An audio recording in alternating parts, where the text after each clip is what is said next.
Hello there! Inside this box is a skateboard that I have been really excited for and been waiting for quite a while now. You know what it is because you clicked on this video. It's the Exway Atlas. So this is the two-wheel drive version. It has a weight of 11.5 kilograms, a top speed of 48 kilometers per hour with a estimated range of about 30 kilometers. It can climb hills of up to 35% hill grade and can carry a maximum of 100 kilograms. The board is certified IP55 water resistant, but I still strongly advise against riding on the wet. Yes, I finally got my hands on one of these.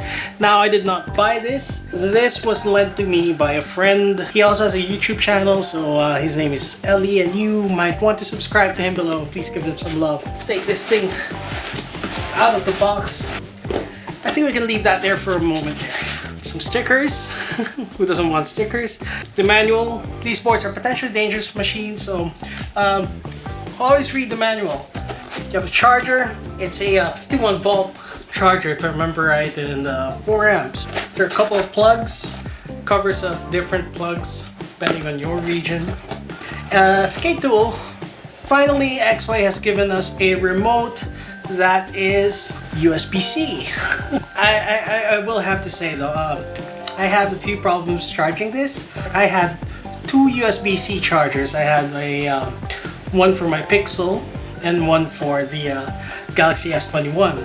So both were official USB-C chargers and USB-C cables. None of them were able to charge this. What I did end up having to do is I had a USB-A charger with a USB-A to C cable. That worked. Now, but I can see from this bag here that this is a USB-A to USB-C cable. Maybe it doesn't quite follow USB-C standards.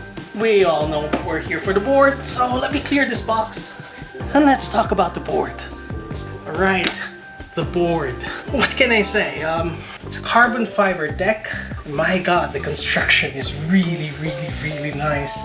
It has this satin finish. I am not a fan of glossy carbon fiber. This satin finish makes it really stand out to me. It looks really nice. This is a dual kingpin truck design, and the great thing about their design is you can actually get to the bottom kingpin's nut using a standard skate tool. With my other trucks, I had to resort to using a wrench, an open box wrench, just to adjust the inner kingpin. This is one thing that I think would make it a bit more stable, is because that they are both barrels. Some DKP boards use cone types. I think these are 6-inch pneumatics. You know what? Let's get the Rampage so that we can compare both boards. I know the Rampage has 6.5-inch wheels. This is slightly taller, so yeah, I'd call it this is closer to 7 inches. The motors on the Exway has been a bit contentious. I think when these first came out on the pictures, people were thinking that they were smaller than they expected. That's what she said! They're probably the same size motors on the regular Exways, which isn't necessarily a bad thing. But I can tell you now that it uses a different ESC to the old Exways, so this ESC will be pushing in more amps. This is a very well thought out board. Unlike some of the other competitors, which pretty much just takes off-the-shelf parts and puts them together into a board and then they say it's voila, their board. This one is really thought out. From the deck, I mean, look at that deck shape. Look at that deck. It's a huge deck. You can see the modularity of this. You can convert this into a 4-wheel drive. This comes with the belt guards. It's plastic, but it covers the belt nicely. It comes with the aftermarket motor guard. It's CNC metal. It can be a bit sharp. I can imagine hitting this accidentally and just injuring yourself, or even just carrying it the wrong way. Like if you get your finger stuck there and then yeah, you try to lift it and the board being a bit heavy, yeah, it's not cringe. Yeah, going to the other side, you have the charging port. There's a nice touch of Exway putting in a proper charging port cap. It's screw-on, comes with a nice O-ring and really protects this from water ingress. Now what I don't like about it is that this is a round hole with 2 tiny pins. It's not easy to plug the charger in there. I mean, yes, there's a keyway, but yeah, good luck trying to find that keyway in the dark.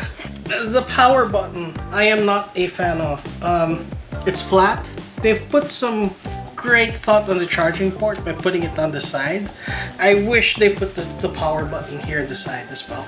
Yeah, but here being flat, it's not easy to find, and it doesn't really give any tactile feedback when you're pressing it properly. The grip tape is Exway's shock absorbing grip tape.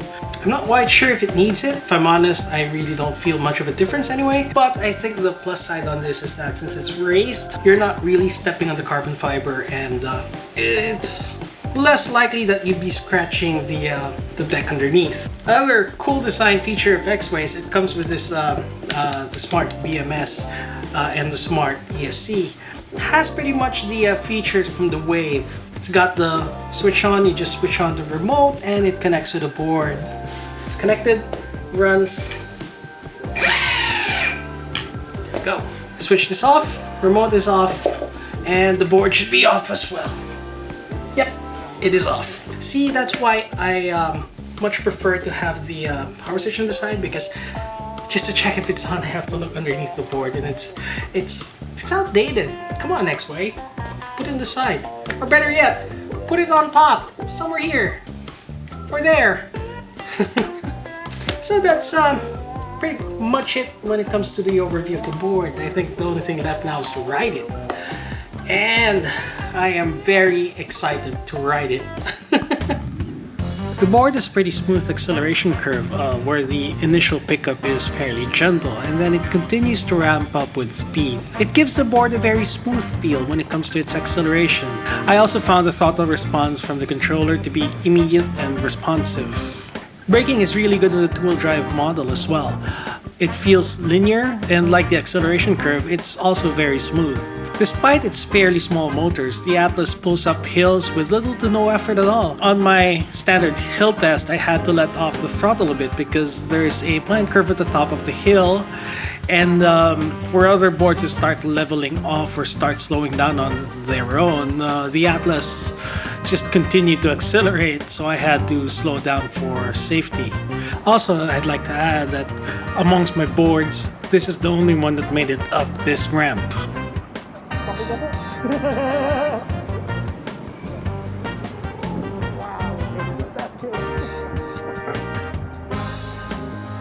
I wasn't really able to hit the top speed of the board. I haven't done much riding since the lockdown started a few months ago, and I am admittedly a bit rusty when it comes to riding. Given that I haven't gone around this route for a couple of months now, I wasn't sure what to expect, so I decided to be a bit more cautious with how I ride. That said, I have taken the board to the low 40 km/h range, about 41 to 43 km/h, and it does so effortlessly with a fair amount of power on tap left. I have no doubt that it would reach the advertised top speed.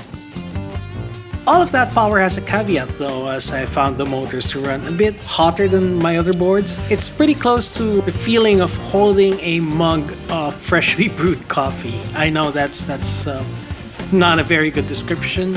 I should probably get my own temperature gun at a later point. Yeah, it's not overheating, but I would ask heavier riders or riders that like to ride their board harder to be a bit cautious and to look out for potential overheating. In terms of handling, I think Exway's dual kingpin design is a highlight of this board.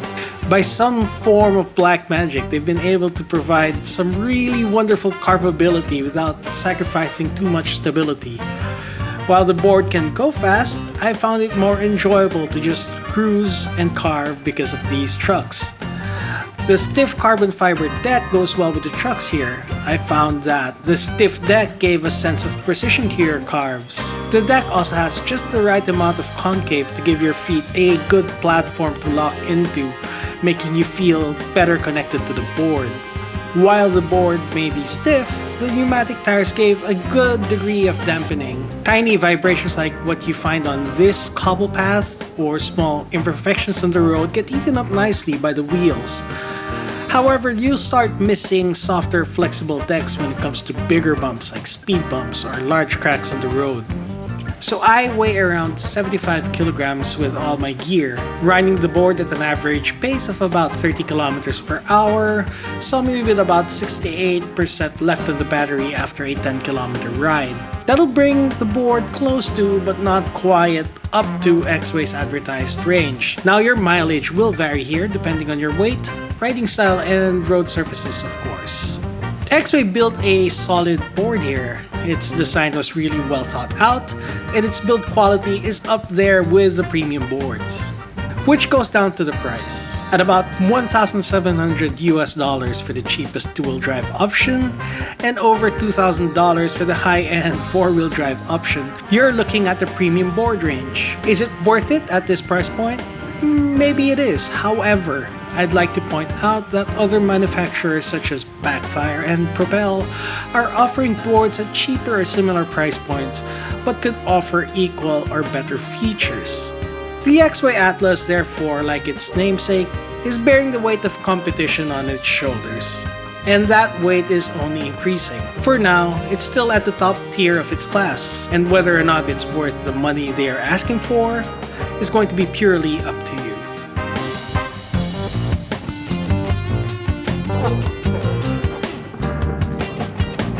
Paano ka muna dito?